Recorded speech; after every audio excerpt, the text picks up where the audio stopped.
So guys, this rapper called Beast Gang was making various tracks over the years talking about violence, and then took an innocent man's life in Brixton at a music video shoot. And I couldn't give a toss about the law. We still bang with the fours. No shanks, so we dumped his jaw. All my ops soon taste corn. Your face is due to get torn. Violent things in my head. Finesse a man for his bread. Ducking out from the feds. If you see my face in his vents, you caught him lacking in the ends. He should've got pulled up then. We're lurking out for your friends. Loose screws and no meds. The rapper Brandon McNeil 19 rode a Santander bike in the opposite direction of traffic before leaping off and holding a Rambo style knife in the air and using it to stab Mr. Jerome in the chest, who was just in the area to participate in a music video riding a motorbike.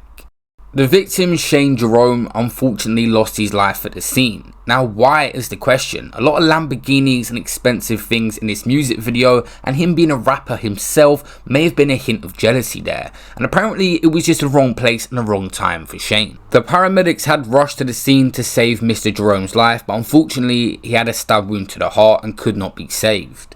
McNeil admitted a murder charge and attempting to cause grievous body harm with intent and possession of an offensive weapon. He had made rap videos bragging about the life of crime and boasted of his skill with knives in a film made a week before the murder.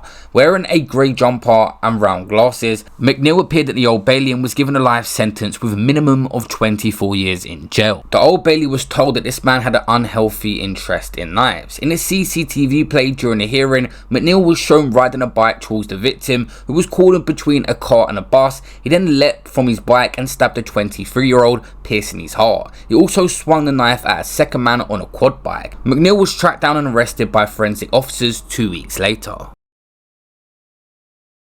The judge said that McNeil was involved with the local 7 or L gang and must have believed those taking part in that video were rivals, although there was no evidence that they were. Passing sentence, she said the police had uncovered posts on social media and several recordings in which he had rapped about killing. Your Instagram account is your gang name and contains photographs of you proudly brandishing knives in known gang territory, just like the weapon you used to kill Shane, she told the Old Bailey. Even more chillingly, a week before the murder, there were 3 videos you recorded on your phone of you playing with knives and bragging about your skill with them.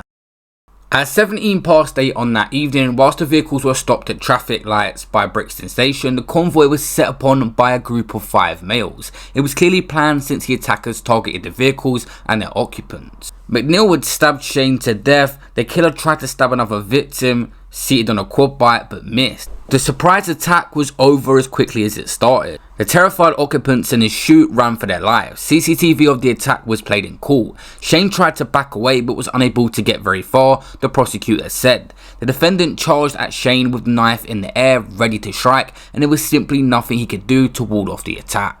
Mr. Jerome collapsed by an ambulance and was attended to by a doctor and nurse who happened to be there. By that point, an ambulance and emergency helicopter had arrived and Shane had lost a significant amount of blood, Miss Glasgow said. He was lying in a pool of blood and there was a trail of it behind him on the road. It was so severe that it was possible to see inside his chest cavity. There was nothing that could be done to save Jerome and he was pronounced dead at 8:45 that evening. Rest in peace to him. And there's no evidence to suggest that Mr. Jerome had anything to do with gangs or gang violence. He worked as a scaffolder and had a passion for motorbikes.